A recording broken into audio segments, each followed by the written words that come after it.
Le beau-père a offert à boire au garçon de 5 ans. 1 heure plus tard, la police a fait irruption. Au-dessus de la ville, dans l'appartement 33 au 3e étage, Martha Rogers, 33 ans, ajustait sa blouse blanche devant le miroir. Elle tendit l'oreille vers les rires légers qui provenaient du salon. « Evan, tu regardes encore des dessins animés pendant que maman se prépare » appela-t-elle en entrant dans le salon. Le petit garçon aux cheveux bruns ébouriffés était allongé sur le canapé et riait. « Non, maman. Oncle Steven m'a laissé regarder. » Steven Gallagher, un homme de 40 ans dont le sourire chaleureux et le regard désolé semblaient toujours empreints d'une douce gentillesse, leva les yeux de son livre. « C'est de ma faute, dit-il. Juste une petite récompense après avoir terminé ses problèmes d'addition. » Martha sentit un léger sourire lui étirer les lèvres, quelque chose qu'elle n'avait pas fait depuis l'accident qui lui avait enlevé son mari Xavier 2 ans plus tôt. Tout s'était effondré. « Prends ton sac à dos et retrouve-moi à la voiture, mon chou, dit-elle en se tournant vers Steven. Il posa le livre et s'approcha. « Tu travailles de nuit à l'hôpital aujourd'hui » lui rappela-t-elle. « Oui, les urgences commencent à 8 heures. Je vais chercher Evan à la maternelle, ne t'inquiète pas. »« Tu es trop bon pour nous » murmura Martha. Steven posa une main rassurante sur son épaule. « Je veux juste fonder une petite famille » dit-il. Ils s'étaient rencontrés 6 mois plus tôt lors d'un séminaire de santé publique organisé par le conseil municipal. Steven, directeur du service financier, était calme, courtois et attentionné. Les courtes pauses café se transformaient en escapades le week-end, Martha sentait sa foi au bonheur revenir. Steven ne se contentait pas de l'aimer, il lui parlait d'une manière qui lui valait l'adoration d'Evan. « J'aime bien tonton Steven » murmura un jour Evan à Martha à Central Park. Il raconte des histoires géniales sur les vaisseaux spatiaux. Lorsque Steven la demanda en mariage, Martha hésita, jusqu'à ce que sa mère, Rose, lui donne sa bénédiction. « On ne peut pas vivre éternellement dans le chagrin » dit-elle. Ce garçon a besoin d'un modèle masculin, et Steven est un homme bien. 1 mois plus tard, ils célébraient un mariage discret à l'hôtel de ville. Amis, collègues et voisins leur adressaient de chaleureuses félicitations. Lucy Fisher, la meilleure amie de Martha à l'hôpital, lui a envoyé un texto « Ma belle, tu as enfin retrouvé le sourire. Steven a vraiment l'air d'être le mari de l'année. » La vie semblait reprendre son cours normal. Ils emménagèrent dans un appartement plus grand près du parc. Steven récupérait Evan après l'école, préparait les repas, faisait la lessive et créait même un calendrier coloré d'activités, de repas et d'histoires du soir qu'il collait au réfrigérateur. Un soir, Martha rentra à la maison et trouva Steven en train de plier les petits vêtements d'Evan. « Quand as-tu appris à faire ça » dit-elle en riant. « J'ai un neveu à Ithaca » a-t-il expliqué. « J'ai beaucoup aidé ma sœur quand il était bébé. » Les voisins commencèrent à les surnommer la famille modèle. Le couple de personnes âgées d'en face, Monsieur Adrienne et Madame Caroline, apportait souvent des douceurs. « Steven est un vrai gentleman » dit Madame Caroline en lui offrant des churros frais. Il a aidé à réparer des antennes de télévision, repeint des balcons et vérifié les ampoules électriques de tous ceux qui en avaient besoin. Sa gentillesse a rapidement gagné la confiance de la communauté. Lors d'un dîner, Steven a dit « J'envisage de rejoindre le conseil municipal d'Albany. C'est plus près de chez moi, donc je pourrai déposer Evan et le récupérer plus facilement. » Martha lui prit la main. « Tu n'as vraiment pas l'impression que c'est trop ? » « Je ne t'ai pas épousé parce que la vie était facile, » répondit-il. « Je veux être l'homme sur lequel toi et ton fils pourraient compter. » À la fin du mois de mars, les cerisiers en fleurs bordaient Main Street. Le soir, ils se promenaient main dans la main, Evan pédalant devant. « Oncle Steven, j'ai gagné le jeu des énigmes en classe aujourd'hui » s'écria Evan. « Vraiment ? Je ferais mieux de préparer ce set de Lego spécial, alors » fit Steven avec un clin d'œil. « Tu transformes mon enfant en accro aux jouets » taquina Martha. « Et toi ? Tu es déjà accro à moi » rit Steven, et Martha rougit. Depuis la mort de Xavier, elle n'avait plus jamais cru que son cœur pouvait ressentir quoi que ce soit, mais avec Steven, tout semblait naturel. Les dimanches matins commençaient par des rires résonnants dans la cuisine tandis que Steven et Evan préparaient le toast préféré de Martha. Parfois, c'était si délicieux qu'elle en avait peur. « Tout est-il trop parfait ?» murmura-t-elle un jour à Lucie au téléphone. « Tu doutes sérieusement de quelque chose de bien ?» la taquina Lucie.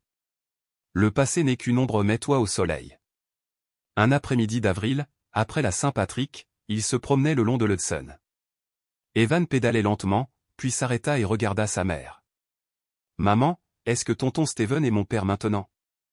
Martha se figea. Steven s'accroupit à la hauteur d'Evan. « Tu veux que je sois ton père ?» demanda-t-il. Evan hocha la tête. « À partir d'aujourd'hui, je serai ton père, mais personne ne peut remplacer ton vrai père, d'accord ?»« D'accord, » murmura le garçon. « Il me manque toujours, mais tu es vraiment gentil aussi. » Martha se détourna, les yeux embués. Steven lui serra doucement la main. « La famille, ce sont les gens qui choisissent de rester, quoi qu'il arrive, dit-il doucement. Le temps a passé. Martha a été promue infirmière en chef à l'hôpital général. Evan a lancé un cours d'art le jeudi. Steven a repeint la chambre du garçon et a ajouté de nouvelles étagères pour les bandes dessinées.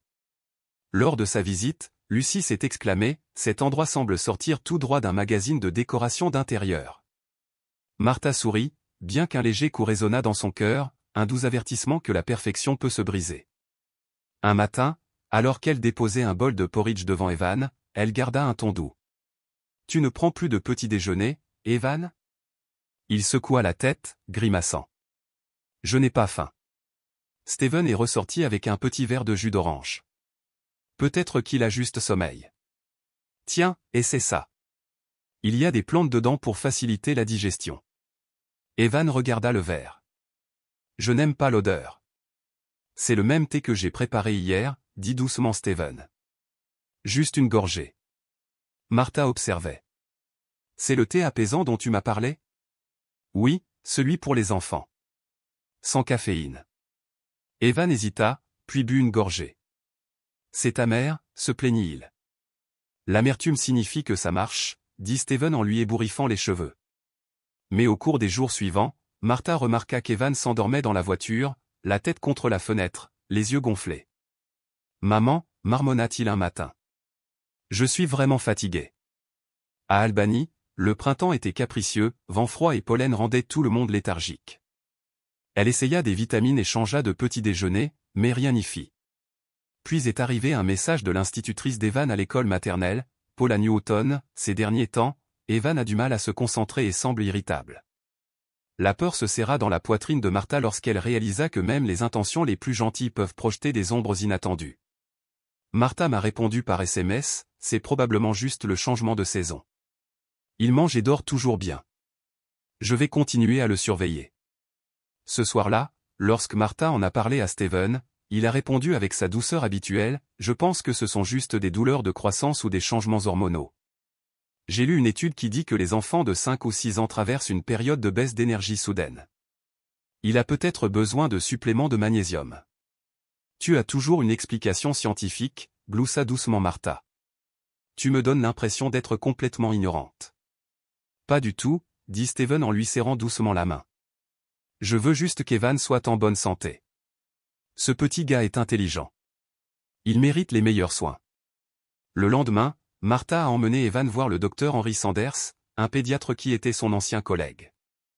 Après un examen général, il lui a demandé, « Avez-vous souvent des maux de tête ?» Evan secoua la tête. « Et si tu avais sommeil ?» Il hocha légèrement la tête.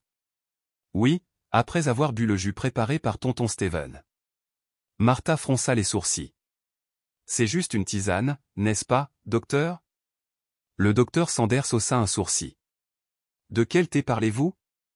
Steven, mon nouveau mari, prépare une tisane européenne, expliqua Martha. Le médecin avait l'air pensif. Les enfants ne devraient rien prendre qui affecte le système nerveux central, même les plantes. Mais si ce n'est qu'une petite quantité, ce n'est pas trop inquiétant, il faut juste surveiller. Ce soir-là, Martha décida de goûter elle-même un verre de jus d'orange aux herbes de Steven. C'est un peu amer, dit-elle en grimaçant. Ce sont les plantes anxiolytiques, répondit Steven en haussant les épaules. Pas vraiment adaptées aux adultes, mieux vaut nous laisser, Evan et moi, nous en occuper. Qu'est-ce que tu utilises dedans, demanda-t-elle. Des feuilles de mélisse, de la camomille et un peu d'extrait de valériane. C'est dans un bocal en verre derrière la cuisinière. Je l'ai acheté à la pharmacie. Martha vérifia et trouva un bocal en verre étiqueté, Californie, avec des images de camomille et de mélisse, mais le texte en dessous était effacé et presque rayé. Elle pensa, peut-être que je suis juste paranoïaque, Steven est toujours si attentionné, parfois un peu trop. Une nuit, vers 2 heures du matin, Martha entra sur la pointe des pieds dans la chambre d'Evan et le trouva en train de se retourner, le front trempé de sueur. « Tu as fait un mauvais rêve, murmura-t-elle. Evan ouvrit les yeux et murmura, « Je ne veux plus boire de jus d'orange. »« Pourquoi pas, chérie ? J'ai peur, ça me fatigue. J'ai rêvé que tu disparaissais. » Martha le serra contre elle. « Tout va bien, maman est là. » Le lendemain matin, elle raconta son rêve à Steven. Il resta silencieux un moment, puis dit, « Il souffre peut-être d'anxiété sous-jacente. J'ai lu quelque chose sur ce qu'on appelle le syndrome de transition post-traumatique, probablement dû à la perte prématurée de son père. Mais ça vient tout juste d'apparaître, les enfants ne réagissent pas instantanément comme les adultes. Je pense qu'on devrait lui faire passer une évaluation psychologique. Il a peut-être besoin d'un traitement léger. Des médicaments ? » Martha se figea. Des problèmes psychologiques ? Evan avait toujours été joyeux, il adorait dessiner, rire, toutes ces bêtises que font les enfants. Et s'il avait vraiment un problème qu'elle n'avait pas remarqué ? Ce samedi après-midi-là, ils allèrent au parc. Evan ne fit pas de vélo comme d'habitude, il resta assis dans un coin, à dessiner sans but. Lucie, la meilleure amie de Martha, passa et s'assit à côté d'elle. « Qu'est-ce qui ne va pas avec le petit ?» demanda-t-elle doucement. « Il est fatigué ces derniers temps », répondit Martha. Le médecin a dit de continuer à le surveiller. Lucie observa Evan un instant. « Il est différent. Ton fils était une vraie terreur. » Martha soupira.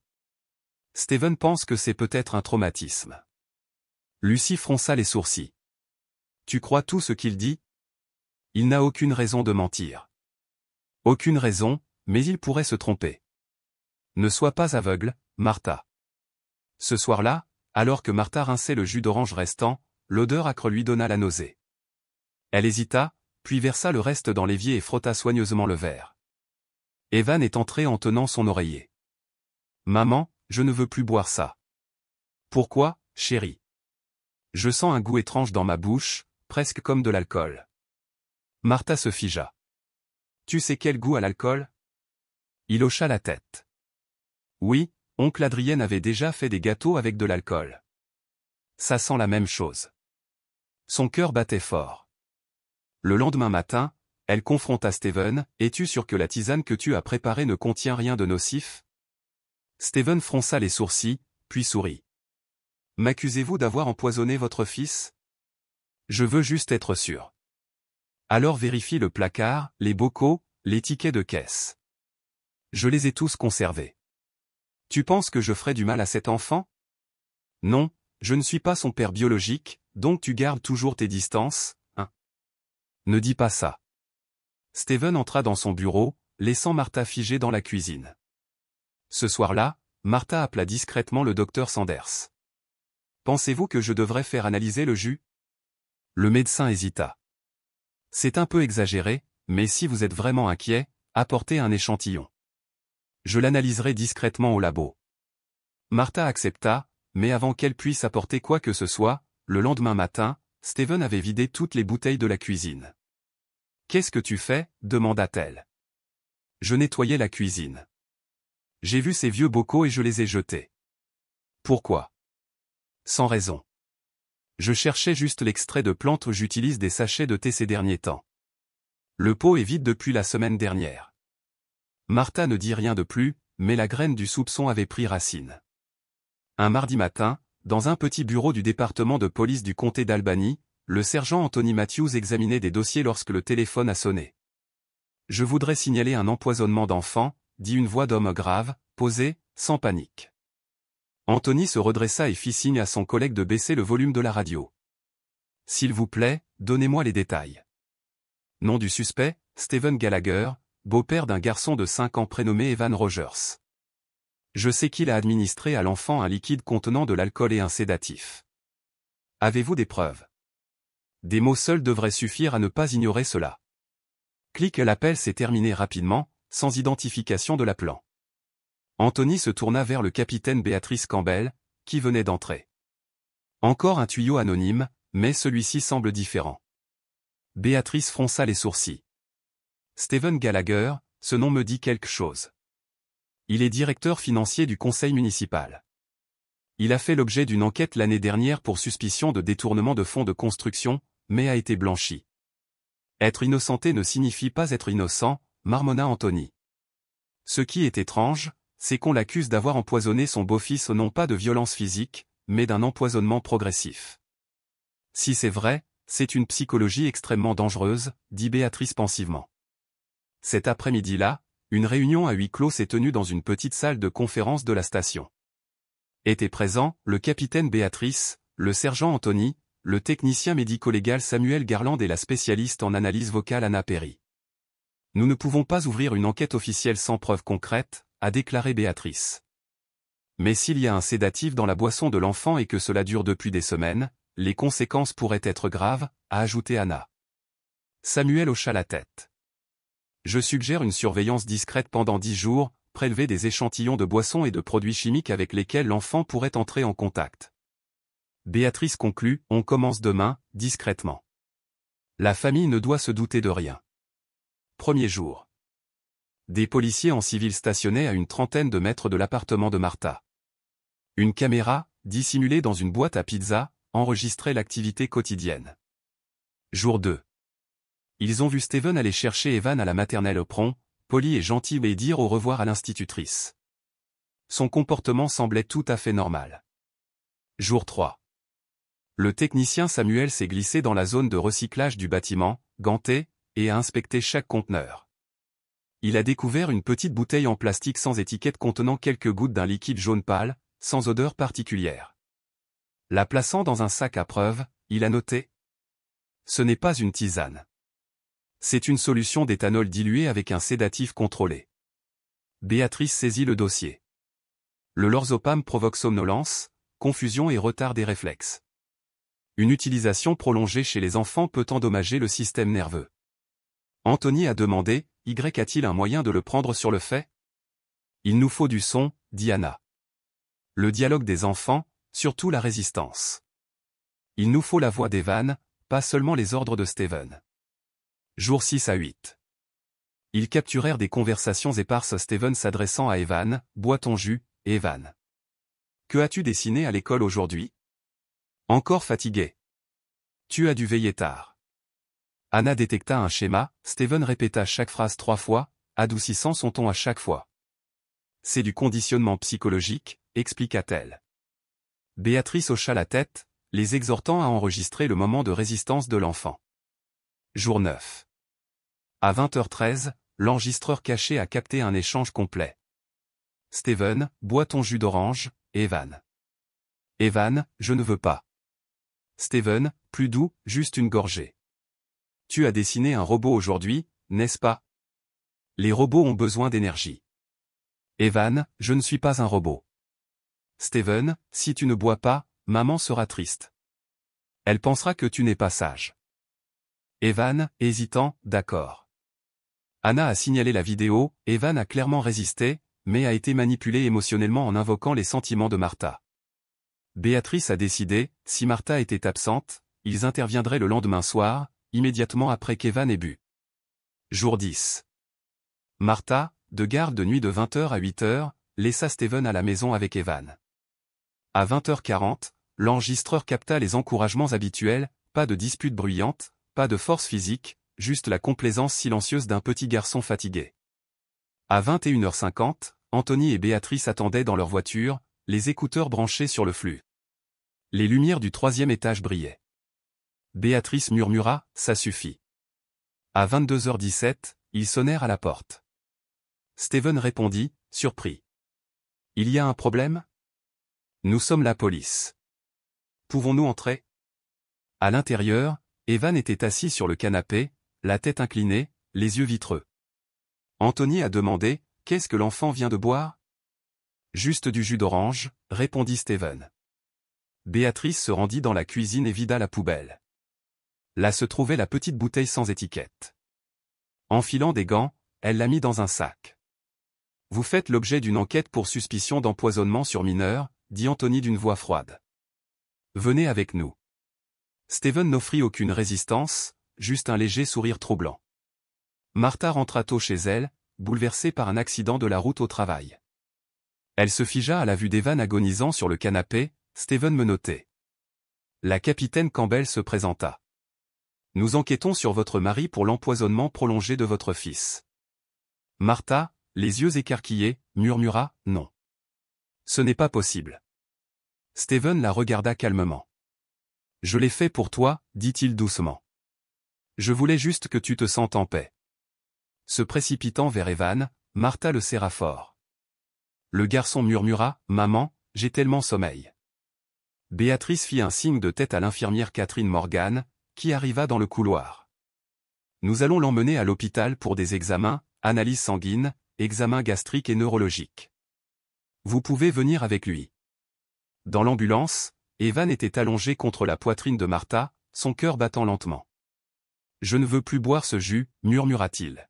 « Personne ne te fera jamais recommencer, mon amour, répondit Martha, des larmes tombant dans ses cheveux. Au poste, Steven fut conduit dans la salle d'interrogatoire. Face à lui étaient assis Anna Perry, la psychologue, et l'avocat de permanence Lewis Rogers. « Vous avez le droit de garder le silence ou de commencer à parler, a déclaré Anna. Steven soutint le regard de la caméra. « Je n'ai empoisonné personne. J'ai juste aidé le garçon à se reposer, il était trop énervé et Martha était épuisée. » Les yeux d'Anna restèrent fixés sur lui. « Tu as donné du lorzopam à un enfant. » Il haussa les épaules. « Une très petite dose, pas assez pour le tuer, juste assez pour le calmer. » Anna insista, « Pourquoi as-tu fait ça? Tu détestais l'enfant? » Je ne le détestais pas, répondit calmement Steven. J'avais besoin qu'il se taise. Quand il était moins réceptif, Martha écoutait. Je pouvais la protéger de ses propres émotions impulsives. C'est de la manipulation émotionnelle, dit froidement Anna. Il s'est moqué. L'adaptation, c'est comme gérer ses finances. La stabilité est la clé. Martha est bouleversée quand Evan résiste. Elle a perdu son mari, son psychisme ne s'en est jamais complètement remis. Je l'ai aidé à garder son calme. Pendant ce temps, à l'hôpital, le docteur Sanders remettait le rapport d'analyse de Martha Evans, des taux faibles mais significatifs de lorzopam. Cela dure probablement depuis 8 semaines, dit-il doucement. Le monde de Martha se figea. Comment ai-je pu ne pas m'en rendre compte, murmura-t-elle, les larmes aux yeux. Ce n'est pas ta faute, lui assura le docteur Sanders. Les gens comme Steven savent bien cacher les choses. Ce n'est pas un homme normal. Sous observation, Evan a demandé, « Maman, est-ce que je vais encore rêver ?» Oui, dit Martha en lui caressant les cheveux. Je suis là maintenant. Je ne vais nulle part. Cette nuit-là, elle a parcouru d'anciens messages de Steven. Tu n'as pas à tout garder pour toi. Je serai ton soutien. Ne laisse pas le passé t'affaiblir, laisse-moi porter ce fardeau à ta place. Elle se souvenait de chaque verre de jus, de chaque doux sourire, de chaque fois qu'il murmurait, « Bois, mon fils. » Et elle avait décidé, plus jamais. Tout cela n'était qu'un mensonge. Le lendemain matin, Martha fut convoquée au poste pour faire une déposition. Béatrice l'accueillit à la porte. « Nous ne vous retiendrons pas longtemps, mais votre témoignage est essentiel à l'enquête. » Martha hocha la tête, les yeux sombres et enfoncés par une nuit blanche. Elle était assise dans la salle d'interrogatoire, en face d'Anna. « Depuis combien de temps connais-tu Steven ?» demanda Anna. « 6 mois avant notre mariage. 8 mois au total. A-t-il déjà montré un comportement contrôlant? Non, pas vraiment. Il était gentil, attentionné, parfois, il en savait trop sur les médicaments et la psychologie. Avez-vous déjà soupçonné quelque chose? Oui, mais je pensais que c'était une hallucination. Je le croyais, parce qu'il aimait Evan ou du moins, il faisait très bien semblant. Avez-vous remarqué quelque chose d'étrange chez Evan? Il s'endormait en classe, refusait de manger et se réveillait parfois en sursaut la nuit. Mais je pensais que c'était un traumatisme lié à la mort de mon défunt mari.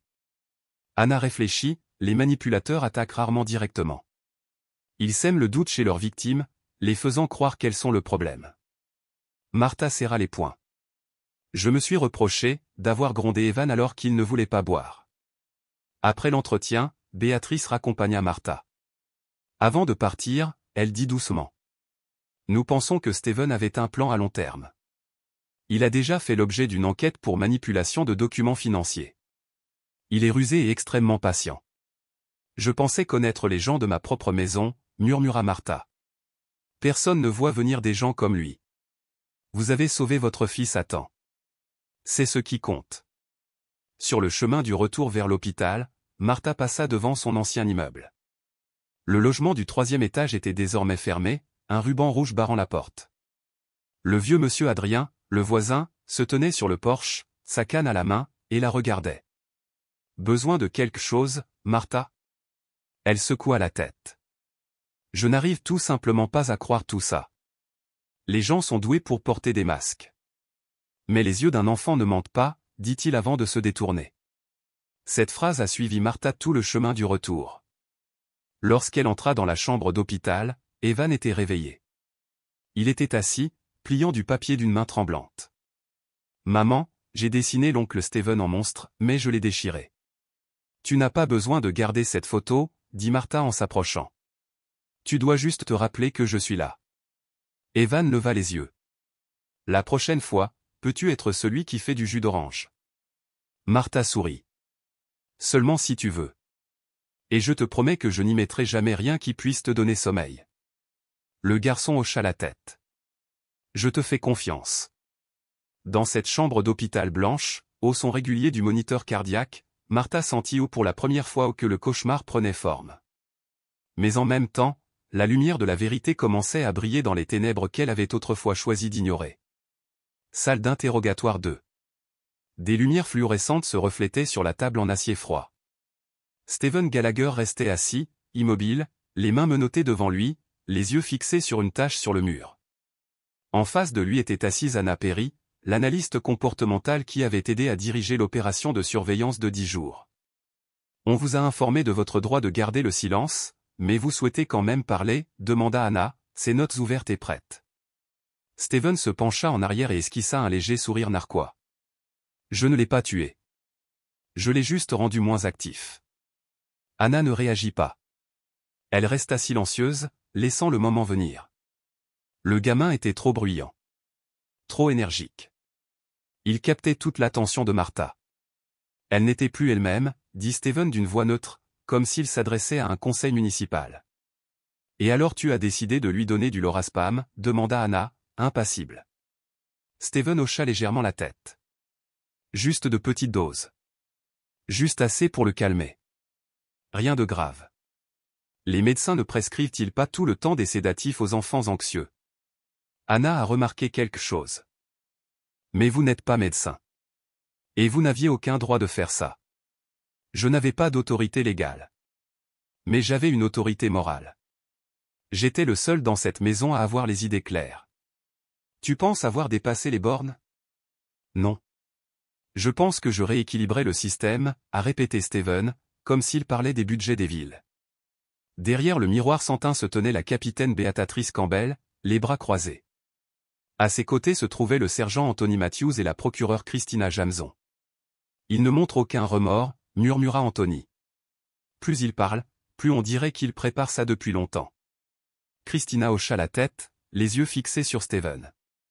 Le langage qu'il utilise système, équilibre, ajustement montre qu'il voit les gens comme des logiciels, et non comme des êtres humains. Béatrice serra les poings. Il n'avait pas besoin de frapper l'enfant. Il avait juste besoin de se vider de sa vie, pour prendre la mer pour lui. Anna se redressa, les yeux rivés sur Steven. Combien de temps comptiez-vous faire cela?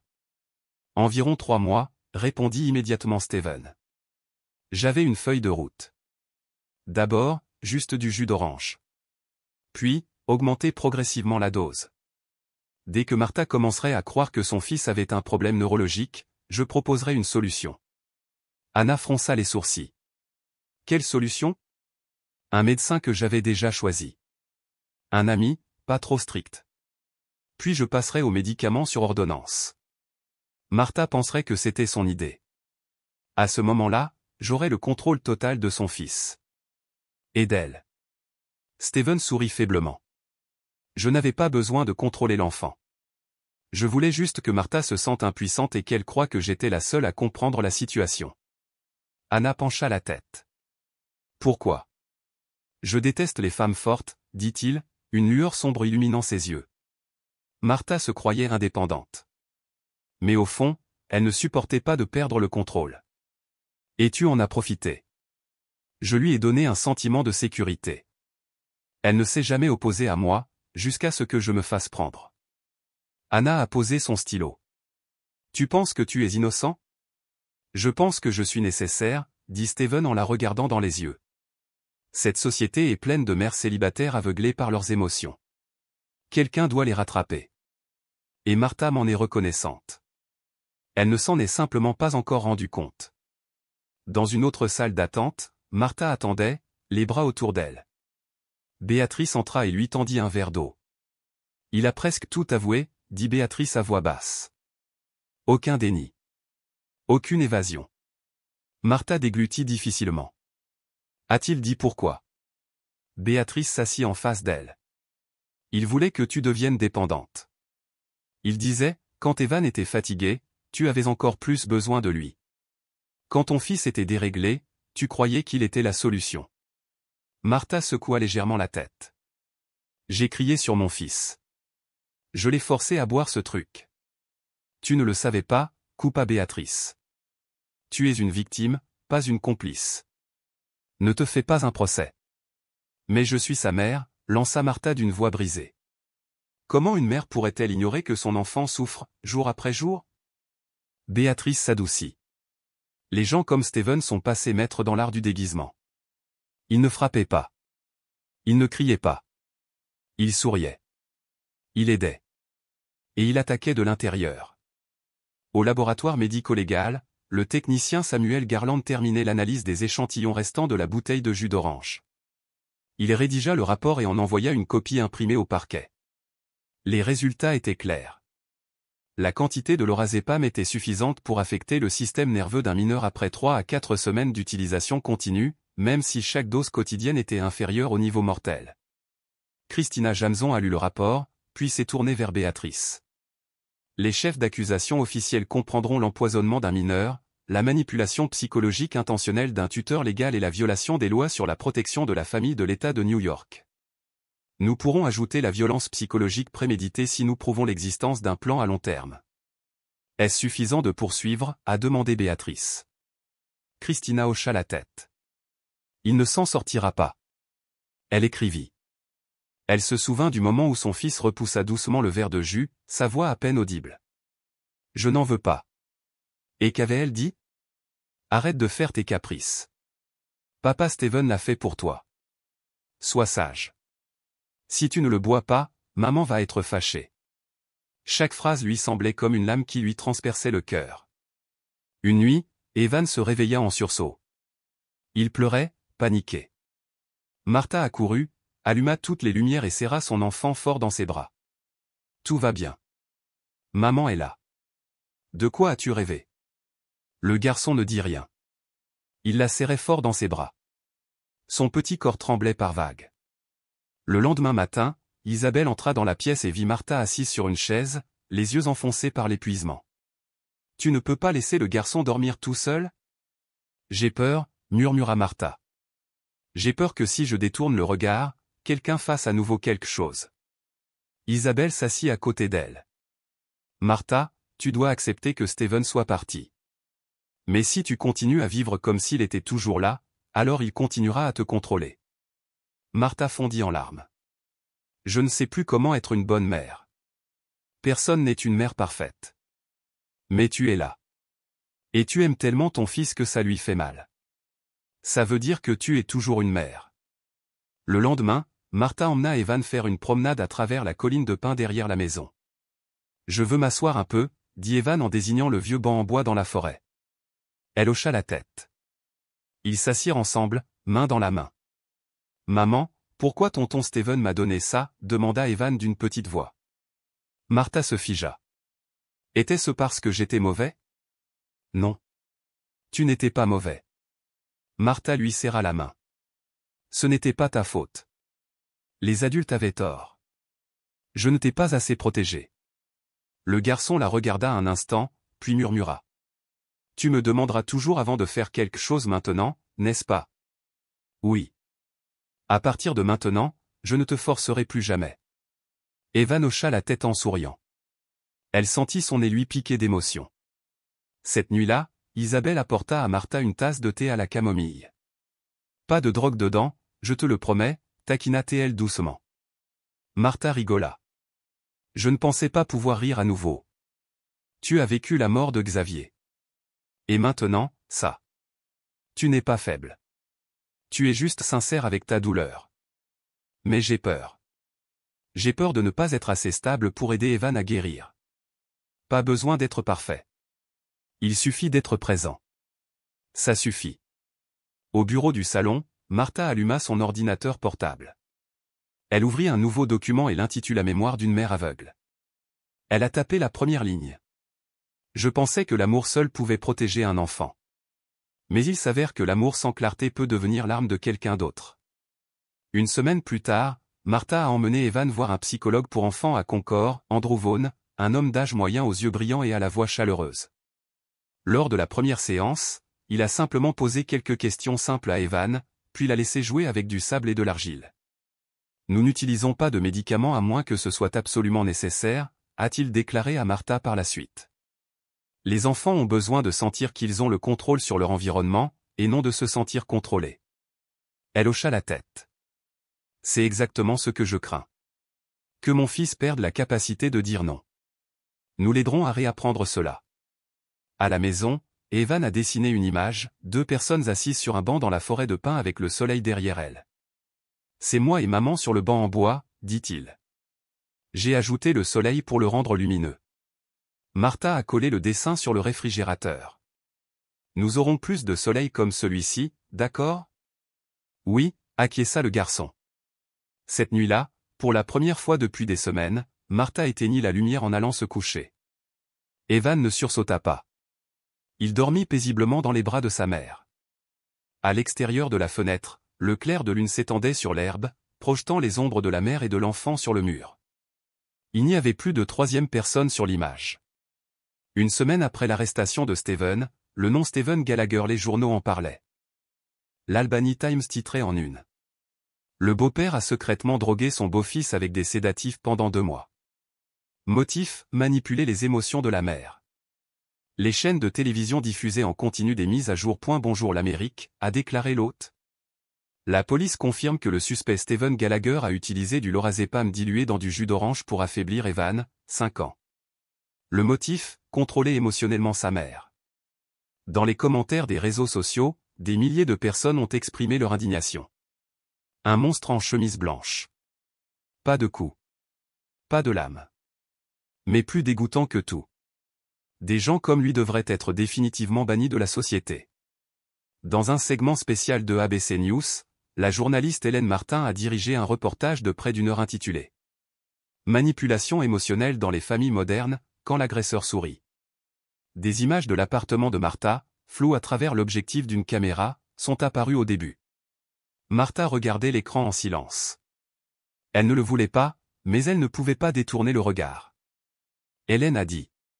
Parfois, la violence ne se manifeste pas sous la forme d'un coup de poing. Elle se manifeste sous la forme d'une voix douce ou d'un verre de jus d'orange le matin. La police a officiellement annoncé les résultats de l'enquête le 15e jour après l'arrestation. La capitaine Beatrice Campbell a pris la parole lors de la conférence de presse. Steven Gallagher avait un plan bien précis. Il a utilisé des médicaments non prescrits pour réduire l'énergie d'Evan Rogers. Son objectif, faire croire à la mère, Martha Rogers, que son fils souffrait de troubles psychologiques et l'inciter à accepter plus facilement le contrôle du suspect. Un journaliste a levé la main. Est-ce la première fois que la police traite un cas d'abus par le biais du contrôle pharmaceutique au sein d'une famille? Béatrice hocha la tête. Nous avons vu de nombreuses formes d'abus, mais ce cas est unique, pas de violence physique directe, juste une manipulation psychologique par des produits chimiques, avec un plan sophistiqué et à long terme. Pendant ce temps, dans la salle de thérapie de Concord, Evan commençait à rire davantage. Il montra au docteur Andrew Vaughn un nouveau dessin, cette fois, il s'agissait d'une petite maison entourée de fleurs, avec 2 personnes debout à la porte. C'est moi et maman, a-t-il souligné. Oncle Steven n'est plus là. Andrew sourit. Il te manque? Evan secoua la tête. Mon père me manque encore plus. As-tu encore des rêves? Pas vraiment. Je rêve souvent que maman fait du jus d'orange et me demande, tu en veux? Est-ce qu'elle te le fait boire? Le garçon rigola. Non. Elle dit même, tu peux prendre du lait si tu préfères. Andrew prit des notes et hocha la tête. C'est très bien. Tu commences à prendre le contrôle de tes rêves. Ce soir-là, Martha était assise dans le salon avec tante Isabelle et consultait une série de courriels de l'hôpital d'Albany. L'un d'eux était une lettre du directeur de l'hôpital, le médecin-chef, le docteur Arthur Manning. Nous comprenons pleinement votre situation. Après une réunion d'urgence du conseil d'administration, l'hôpital a décidé de vous accorder un congé payé à durée indéterminée. Lorsque vous serez prêt à reprendre le travail, la porte vous sera toujours ouverte. Sous la lettre se trouvaient des dizaines de messages de collègues. Tu es la mère la plus courageuse que j'ai jamais connue. Ne te blâme pas. Il a trompé tout le monde. Je souhaite la paix pour toi et Evan. Martha ne répondit pas. Elle n'envoya qu'un seul message à Lucie. J'ai pris ma décision. Je ne retournerai pas à Albany. Lucie a répondu 3 minutes plus tard. J'ai compris. Je viendrai te voir à Concord. Sois forte, maman ours. Quelques jours plus tard, Martha se rendit à l'école maternelle de Concord pour déposer les documents d'inscription d'Evan. La maîtresse de classe était mademoiselle Rachel Morris, une trentaine d'années, aux cheveux roux attachés et au regard vif et joyeux. Il allait à l'école à Albany, demanda Rachel en remplissant le formulaire. Martha hocha la tête. Oui, mais nous venons d'emménager avec la famille. Rachel jeta un coup d'œil à Evan, qui jouait avec des blocs de bois à côté du bureau. Il a l'air rapide et vif. J'ai vécu plusieurs choses, dit doucement Martha. Mais je veux qu'il prenne un nouveau départ. Rachel sourit. On ne parle pas du passé ici. C'est Evan, un garçon qui adore dessiner et déteste le jus d'orange. Ça suffit. Une semaine plus tard, Evan retournait officiellement à l'école. Martha se tenait près de la fenêtre de la classe, le regardant silencieusement courir et jouer avec ses nouveaux amis. L'enseignante Rachel s'est retournée en souriant. Tu comptes rester toute la journée? Martha hocha la tête, puis secoua la tête. Non. J'apprends à lâcher prise. Rachel posa une main sur son épaule. Les enfants sont plus forts qu'on ne le pense. Ils n'ont pas besoin d'un beau-père parfait, juste d'une mère qui ne s'effondre pas. Au même moment, à la télévision nationale, la chaîne PBS diffusait une émission débat sur le thème. La violence psychologique dans les nouvelles relations, quand l'amour est un masque de pouvoir. Parmi les invités figuraient des psychologues, des avocats et des militants sociaux. Un extrait retransmettait le témoignage de Steven. Je ne l'ai pas tué. Je l'ai juste fatigué. Quand il est fatigué, sa mère l'écoute mieux. L'animateur a regardé la caméra. Nous devons nous demander, combien de personnes se laissent influencer par des paroles aimables et un comportement approprié? Et quand apprendrons-nous à faire la différence entre attention et contrôle? Martha n'a pas regardé l'émission en entier. Elle s'est assise pour continuer à écrire point mémoire d'une mère aveugle. Chaque page était une conversation qui lui avait manqué autrefois. Un regard qu'elle avait autrefois rejeté. Une fois, elle avait forcé son fils à boire quelque chose, juste pour éviter de contrarier son mari. Elle n'écrivait pas pour publier, mais pour se souvenir. Pour se rappeler qu'elle avait autrefois tort. Pour qu'elle ne se trompe plus. Cette nuit-là, Evan a sauté sur le canapé, tenant un verre de jus d'orange que sa mère venait de préparer. « Maman » cria-t-il. « Je l'ai bu aujourd'hui et je n'ai pas eu sommeil. » Martha éclata de rire, les yeux remplis de larmes. Elle le serra si fort dans ses bras qu'il rit. « Ne m'écrase pas, maman. »« Je ne le ferai pas. »« Je ne te ferai jamais de mal, » murmura-t-elle. Le garçon la regarda en inclinant la tête. « Je sais. Tu es la maman du jus d'orange, mais pas du poison. » Ils éclatèrent tous les deux de rire. Dans un coin du réfrigérateur se trouvait le dessin qu'Evan avait collé quelques jours plus tôt, le soleil, une petite maison, une mère et son enfant se tenant la main. Martha le regarda à nouveau et murmura. « Nous ne ferons plus marche arrière. » Elle a fermé la porte du réfrigérateur. À Concord, le printemps était arrivé plus tôt que d'habitude. Les matins étaient toujours frais, l'air sec et léger. Comme si toute la ville chuchotait. Recommencer. Martha se réveilla lorsque les premiers rayons de soleil filtrèrent par la fenêtre de la chambre. Evan dormait encore profondément, serrant fort son ours en peluche au Teddy, le premier cadeau qu'elle lui avait offert après avoir emménagé chez tante Isabelle. Elle sortit du lit et se dirigea sur la pointe des pieds vers la cuisine. Isabelle était déjà debout, en train de préparer du café. « Le ciel est plus clair que d'habitude ce matin », dit-elle sans se retourner.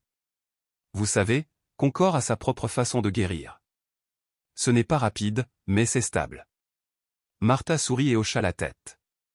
Je le ressens, jour après jour. Tante Isabelle lui a servi une tasse de thé à la camomille, pas de jus d'orange. Ils ont tous les deux ri, sincèrement, librement. Cet après-midi-là, Evan suivit sa mère dans le jardin. Isabelle gardait 2 petits ânes, Tico et Luna, attachés dans un coin du jardin. Evan les caressa en souriant joyeusement.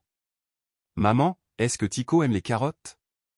Essaie et tu verras. » Evan courut cueillir une petite carotte, puis la tendit devant le museau de Tico. L'âne la renifla, puis se mit à la mâcher en balançant doucement sa queue. « Tu vois, maman ? Il n'a pas sommeil comme moi, » hurla le garçon en riant. Martha rit aussi et leva son téléphone pour prendre une photo du moment. C'était la première photo depuis qu'ils avaient quitté Albany, et la première sur laquelle la mère et le fils souriaient tous les deux, sans faire semblant. Ce soir-là, Martha a commencé à écrire son journal à la main plutôt qu'à l'ordinateur.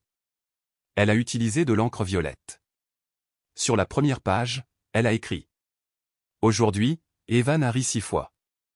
Une fois parce que l'âne a mangé une carotte. Une fois parce que tante Isabelle a dit qu'elle lui apprendrait à faire de la pâtisserie. 2 fois quand il a appelé le chat Chubby Milk et Ron Cloud. Et 2 fois parce que maman a enfin appris à rire pour de vrai. » Après avoir terminé, elle ferma le cahier et le plaça sur l'étagère haute, juste au-dessus du dessin du soleil qu'Evan avait scotché la semaine précédente. 3 jours plus tard, le psychologue pour enfants Andrew Vaughan a programmé un examen de routine. Il a rencontré la mère et le fils dans une petite clinique du vieux quartier. Evan était assis en train de colorier pendant que Martha parlait en privé avec le médecin. « J'ai l'impression que tout va lentement, mais au moins, ça ne recule pas », a-t-elle déclaré. Andrew hocha la tête. « Lentement, mais c'est un progrès, surtout pour un enfant sous traitement. Le cerveau a besoin de temps pour se rééquilibrer. Je veille encore tard le soir, de peur qu'il fasse des cauchemars. Vous faites ce qu'il faut. Mais il est temps de croire que votre enfant est capable de réaliser ses rêves. » Il marqua une pause, puis ajouta. « La semaine prochaine, nous organisons une expérience psychologique en plein air. Un camp de ressourcement pour les enfants ayant subi un traumatisme. Evan peut y participer. »« Y aura-t-il des adultes présents ?» demanda Martha. « Bien sûr. Mais la plupart du temps, les enfants jouent ensemble sous surveillance. Pas de sermon, juste des enfants qui restent des enfants. » Martha était d'accord. Le samedi matin, elle emmena Evan à White Park. De petites tentes vertes, jaunes et rouges étaient déjà installées. Au début, Evan lui tenait fermement la main. « Veux-tu venir avec moi, maman ? Je serai là. Mais tu pourras jouer seul, comme en cours d'art plastique. Y aura-t-il des boissons ? Juste de l'eau. Et tu peux choisir de la boire ou non. » Le garçon hocha la tête et lâcha sa main. Quelques minutes plus tard, il courait déjà avec 3 autres enfants, Léo, Mia et Liam, se poursuivant dans les buissons. Martha était assise à distance et observait. Son cœur se serra, non pas de peur, mais d'un soulagement si profond qu'il lui donna envie de pleurer. Cet après-midi-là, Evan est rentré à la maison couvert de boue et de rire. « Maman, c'est moi qui menais la chasse au trésor. Et j'ai laissé Liam boire à ma gourde. Tu avais sommeil ? » Le garçon secoua la tête. « Non. Je suis juste fatigué d'avoir couru. » Martha le serra dans ses bras et murmura. « C'est ça, la vraie fatigue. Et je suis contente que tu connaisses la différence. » Une semaine plus tard, Evan ne se réveillait plus au milieu de la nuit. Il se mit à fredonner dans le bain, à dessiner davantage et à poser des questions idiotes à sa mère. « Maman, si j'étais un chat, devrais-je boire du jus d'orange ? » Non. Les chats ne boivent que du lait. Et si je suis une personne mais que je ne veux pas de jus d'orange ? Alors personne ne t'obligera. Il hocha la tête pensivement. Alors je serai une personne, mais une personne qui pourra choisir ce qu'elle boit. Ce soir-là, pendant le dîner, Isabelle plaisanta. Aujourd'hui, Evan a choisi de manger 3 olives, a sauté le maquereau et a insisté pour avoir des épinards. Evan a bondi. Parce que j'ai le droit de choisir. Martha éclata de rire. Tout à fait. Ni moi ni tante Isabelle ne te forceront jamais à faire quoi que ce soit, sauf à te brosser les dents. Toute la maison a ri. Le rire de 3 personnes. Comme une vraie famille. Sans ombre. Le lendemain, Martha a ouvert sa boîte de réception personnelle. Il y avait un nouveau message de bien-être aujourd'hui, journal de la santé et de la société. Objet, invitation à contribuer quand la confiance d'une mère devient un outil de manipulation. Elle l'a lu encore et encore. L'invitation disait: Nous savons que vous étiez infirmière à Albany et mère de la victime dans l'affaire Stephen Gallagher. Si vous souhaitez partager votre point de vue personnel ou pas un récit de l'incident, mais simplement votre expérience, nous aimerions publier votre article dans la section « Rétablissement et sensibilisation ». Martha ferma les yeux et prit une profonde inspiration. Puis elle a tapé. J'accepte. Mais je n'écris pas pour raconter une histoire tragique. J'écris pour dire que la clarté est le véritable amour. Et toute mère peut se tromper si on ne lui permet pas de douter de ce en quoi elle croit le plus. Ce soir-là, Evan entra dans le salon en tenant un morceau de papier. J'ai écrit un poème, dit-il. Les yeux de Martha s'écarquillèrent. Ton premier poème? Il hocha la tête, prit une inspiration et lut. C'est maman qui fait le jus d'orange. Mais le jus d'orange de maman ne me rend jamais somnole. Martha le serra fort dans ses bras, des larmes coulant sur ses joues. Et je saurai toujours ce que je bois, a ajouté Evan. Oui. Et je dirai toujours la vérité. Dehors, le vent printanier bruissait à travers les arbres. La partie sombre de l'histoire était désormais derrière eux. Quant à ce qui les attendait, ils ne le savaient pas. Mais une chose était sûre, personne d'autre ne ferait plus leur choix à leur place. En juin, le tribunal du comté d'Albany a officiellement commencé le procès de Stephen Gallagher. La salle d'audience était petite mais bondée, journalistes, avocats, observateurs et représentants du Conseil de protection de l'enfance. Martha était assise au 3e rang, serrant un mouchoir. À côté d'elle se trouvait Lucie, au regard perçant et d'une loyauté indéfectible, comme toujours. Tu n'es pas obligé de le regarder, murmura Lucie. Non. Je le veux. J'ai besoin de le voir. D'entendre ses propres paroles décortiquées au tribunal. Evan n'était pas présent. Le docteur Vaughn l'avait gardé à Concord sous surveillance psychologique, afin d'éviter toute exposition aux médias ou à des éléments déclencheurs potentiels. Martha était d'accord.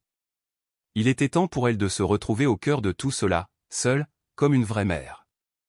Le juge Dominique Lawson, âgé d'une 50aine d'années, sévère mais à la voix chaleureuse, a présidé le procès avec équité. La procureure Christina Jamson a ouvert sa déclaration. L'accusé, Stephen Gallagher, n'a pas seulement porté atteinte à la santé d'un enfant. Il a détruit les fondements psychologiques d'une mère, brisant le lien le plus sacré d'une famille, la confiance. L'avocat de la défense Raymond Horton a tenté de changer le récit. Mon client n'avait aucune intention de nuire, n'a commis aucun acte violent et n'a aucun antécédent de violence conjugale. Son objectif était de stabiliser le cadre familial pour la nouvelle famille. Christina a rétorqué. En privant un enfant de sa capacité à résister? L'avocat garda un silence. Le juge a demandé la présentation de preuves. Le technicien médico-légal Samuel Garland a témoigné. Il a présenté des preuves chimiques provenant de la cuisine de Martha. Celle-ci contenait du lorazépam, une benzodiazépine soumise à une réglementation stricte. Les enfants de moins de 12 ans ne doivent jamais être exposés sans instruction médicale explicite. Anna Perry a ensuite procédé à une analyse comportementale. L'accusé a fait preuve de manipulation émotionnelle, utilisant un langage répétitif destiné à affaiblir l'enfant. La phrase « bois-le pour que maman soit contente » instille un sentiment de culpabilité dans l'inconscient de l'enfant. Le juge a pris des notes et a hoché la tête.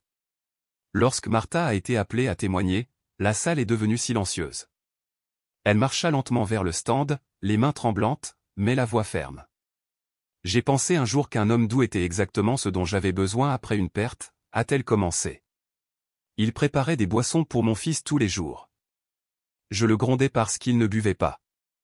Je lui faisais plus confiance qu'à mon instinct maternel. Sa voix s'est arrêtée un instant, puis est devenue plus forte. Mais si je suis ici aujourd'hui, ce n'est pas pour parler de douleur. Je suis là pour parler de conscience.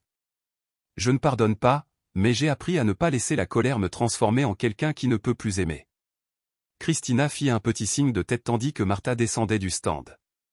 De nombreuses personnes présentes dans la salle d'audience ont applaudi, malgré l'ordre de garder le silence. Le juge a demandé au défendeur de parler. Steven se leva, toujours en chemise blanche, les cheveux soigneusement peignés, les yeux froids. « Je ne demande pas de clémence », a-t-il déclaré. « J'ai fait ce que je pensais être juste. La société ne comprendra pas, mais je n'ai jamais pensé faire du mal à qui que ce soit. » Le juge Dominic Lawson n'a montré aucune émotion. Il frappa une fois le marteau, puis dit. Le tribunal déclare Steven Gallagher coupable d'avoir délibérément empoisonné un mineur avec un plan prémédité pour manipuler l'état mental du tuteur et d'avoir causé un préjudice psychologique à un enfant en développement. La peine, 8 ans de prison sans possibilité de libération conditionnelle, suivi de 5 ans sans contact avec la victime après sa libération. Martha ferma les yeux et lâcha le mouchoir, non pas par soulagement, mais parce que la justice avait enfin fait son œuvre. Cette nuit-là, elle est retournée à Concord. Evan était en train de colorier, et dès qu'il l'a vue, il a couru pour la serrer dans ses bras. « Maman, as-tu gagné ?» Martha sourit et le souleva dans ses bras. « Il n'y a pas de gagnant. Mais le méchant ne fera plus de mal à personne. Alors je n'ai plus à avoir peur du jus d'orange ? Non.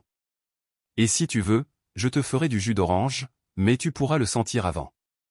Je veux juste de l'eau, dit le garçon en l'embrassant sur la joue. L'eau est à moi.